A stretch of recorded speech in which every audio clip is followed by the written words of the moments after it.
बच्चों, हम लोग सेट का आज कुछ एग्जाम्पल देखेंगे। सेट बिल्डर फॉर्म को रजिस्टर फॉर्म में कन्वर्ट करेंगे, रजिस्टर फॉर्म को सेट बिल्डर फॉर्म में कन्वर्ट करेंगे, फिर एक्सरसाइज 1.1 पर डिस्कस करेंगे। ठीक है, सबसे पहला क्वेश्चन है right this set A equal to 1, 4, 9, 100 in this set builder form. देखिए इसमें क्या लिखा हुआ है, 1 है, 4 है, 9 है, 100 है।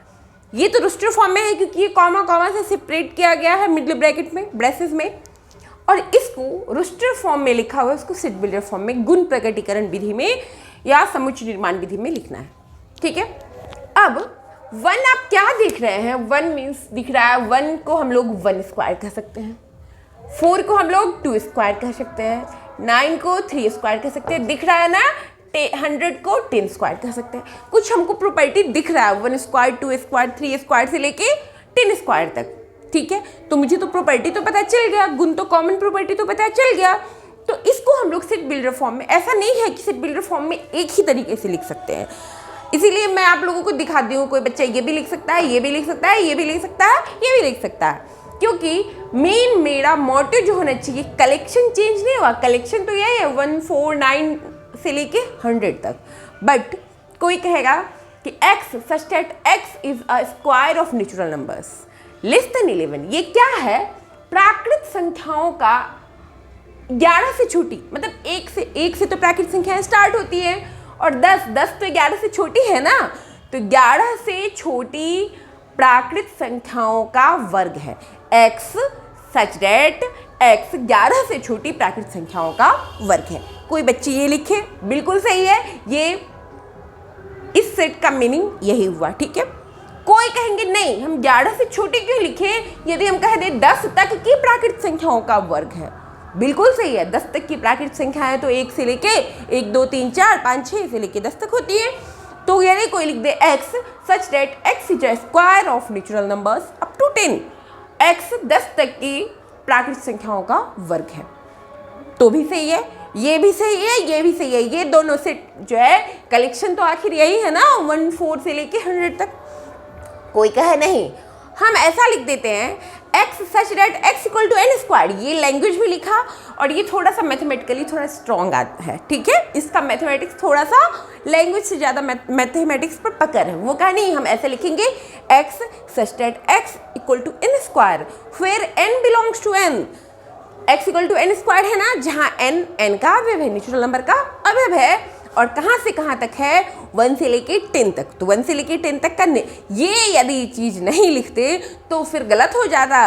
तब तो बच्चे कोई कहते 1.1, 1 से लेके 10 तक तो 1.1 भी है, 1.1 का स्क्वायर भी हो जाएगा, इसीलिए n बिलोंग्स टू n लिखना भी ज़रूरी है। और हम लोग सेट बिल्डर फॉर्म में बताए थे कि कुछ एक प्रॉपर्टी या प्रॉपर्टीज़ को, तो यहाँ पे देखिए ना, ये प्रॉपर्टी सारी प्रॉपर्टीज़ को सेटिस्फाई कर रहा है ना, तो 2 प्रॉपर्टी हो गई ना, प्रॉपर्टीज़ हो गई।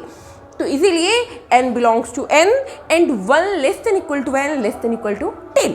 ठीक है, तो 1 से लेके 10 तक की प्राकृत संख्याएं जो हैं वहाँ का उन प्राकृत संख्याओं का वर्ग, तो आखिर यही है। कोई लिखे नहीं, मैं ऐसा नहीं लिखूंगी, मैं लिखूंगी x such that x equal to n square where n belongs to n and 1 less than equal to, less than जैसे ही ये इक्वलिटी साइन हो गया मीन्स 1 को हमको लेना है, लेकिन लेस देन 11, यहाँ लेस देन इक्वल टू 10 था मीन्स 10 को भी लेना है। यहाँ पे लेस देन 11, इसका मतलब 11 से छोटी मीन्स 1 से लेके 10 तक का, तो फिर वही हो गया 1 स्क्वायर, 2 स्क्वायर, 3 स्क्वायर से लेके 10 स्क्वायर। किसी की मर्जी होगी नहीं, ऐसा मत लिखिए, 0 लिख दीजिए, लेकिन इसको हटा दीजिए तो भी वही चीज़ हो गया। समझ रहे हैं ना बच्चों? तो इसीलिए इस तरीके से हम लोग सेट को सेट बिल्डर फॉर्म में जो लिख रहे हैं, तो एक ही आंसर नहीं होगा। कोई बच्चे, बस मेरा मेन मोटो होना चाहिए कि ऐसा चीज़ हम लिखें कि इन सभी का कलेक्शन आखिर फाइनली यही हो, सेम कलेक्शन हो। ठीक है, इसमें डिफिनीशंस अलग अलग होंगे, बट इसके कलेक्शन जो है, इनका मीनिंग जो है वही होगा, यही आंसर हमारा यही आएगा। ठीक है, अब हम लोग इसी तरीके से यदि सेट बिल्डर फॉर्म में ये लिखा रहा है a equal to X such that x is a square of natural numbers less than 11, मतलब x ताकि सच दैट x जो है 11 से छोटी प्राकृतिक संख्याओं का वर्ग है, तो हम लोग उसको क्या लिखते, डायरेक्ट 11 से छोटी प्राकृतिक संख्याओं का वर्ग है, तो इसको यदि ये क्वेश्चन रहता सेट बिल्डर फॉर्म में तो रोस्टर फॉर्म में लिखते 11 से छोटी प्राकृतिक संख्या एक है ना, 1 स्क्वायर मतलब 1, 2 स्क्वायर मतलब 4, 3 स्क्वायर मतलब 9 से लेके 11 से छोटी मीन्स 10 स्क्वायर बराबर 11, 100, 10 स्क्वायर इक्वल टू 100। तो इस तरीके से हम लोग रोस्टर फॉर्म को टेबुलर फॉर्म में, टेबुलर फॉर्म को रोस्टर फॉर्म में कन्वर्ट कर सकते हैं। अब हम लोग 1.1 पे चलेंगे। बच्चों अब जितना पढ़ लिए हैं आप लोग खुद आंसर दे दीजिएगा, बहुत इजी है, कॉन्सेप्ट तो आप जान चुके हैं, लेकिन फिर भी मैं पहले आप लोगों को, पता नहीं बुक तो एनसीईआरटी बुक मैं देख रही हूँ, आपको पहले बुक का क्वेश्चंस देख लीजिए, ठीक है। मैं क्वेश्चन बोलती रहूँगी और उसके बाद आप लोग आंसर समझते रहिएगा। आप लोग नोट कर सकते हैं, यदि आपके पास बुक नहीं है तो आप लोग नोट कर सकते हैं, ठीक है बच्चों। उसके बाद मैं लगातार सारे क्वेश्चंस को बोल रही हूँ, ठीक, आप पॉज करके नोट कर सकते हैं। पहला क्वेश्चन है, जे अक्षर से प्रारंभ होने वाले वर्ष के सभी महीनों का संग्रह, ठीक है। जे अक्षर से प्रारंभ होने वाले वर्ष के सभी महीनों का संग्रह। बच्चों कौन कौन से महीने हैं जे अक्षर से प्रारंभ होने वाले वर्ष के सभी महीने? जनवरी है, फिर जून है, और कौन कौन से हैं? जुलाई है। तो 3 महीने हो गए ना, तो आप लिखिएगा जे अक्षर से प्रारंभ होने वाले वर्ष के सभी महीनों का संग्रह बराबर, पहले वो लिख लीजिएगा, उसके बाद वही जनवरी, जून, जुलाई, ये सब लिख लीजिएगा। तो अब इसमें क्वेश्चन है कि कौन से समुच्चय हैं, कौन से नहीं, उत्तर का औचित्य दीजिए। तो पहले तो आप ऐसे लिख लीजिएगा, जे अक्षर से प्रारंभ होने वाले वर्ष के सभी महीनों का संग्रह बराबर जनवरी, जून एंड जुलाई। तो चूंकि सेट का डिफिनीशन क्या है, सेट वस्तुओं का सुनिश्चित संग्रह है, तो चूंकि इसके अवयव जो है ये सुनिश्चित है, डिफिनिट है, इसीलिए ये जो है सेट है। पर्सन टू पर्सन तो वेरी नहीं कर रहा है, किसी से भी पूछिएगा तो जनवरी, जून और जुलाई ही बोलेंगे। तो आप लिखिएगा चूंकि इसके अवयव सुनिश्चित हैं इसीलिए यह एक सेट है, समुच्चय।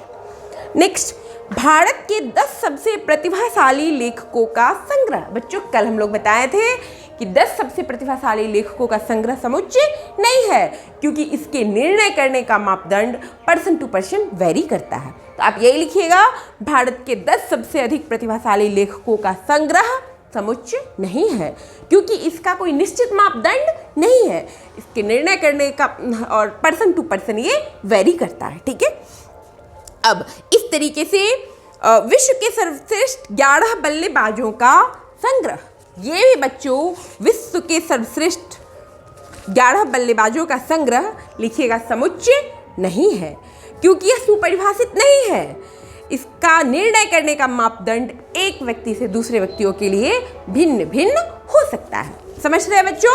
इस तरीके। अच्छा बच्चों, यदि क्वेश्चन पूछे आपकी कक्षा के सभी बालकों का संग्रह, अब देखिए आपकी कक्षा के सभी बालकों का संग्रह, ये अभी आप लोग ऑनलाइन क्लास कर रहे हैं। वैसे मैं स्कूल में पढ़ाऊँ तो वैसे एनसीईआरटी बुक पब्लिश इसलिए किया है, यही कंसीडर करते हुए कि स्कूल में पढ़ाई हो रही है, तब तो आपके कक्षा के सभी बालक सेम होंगे।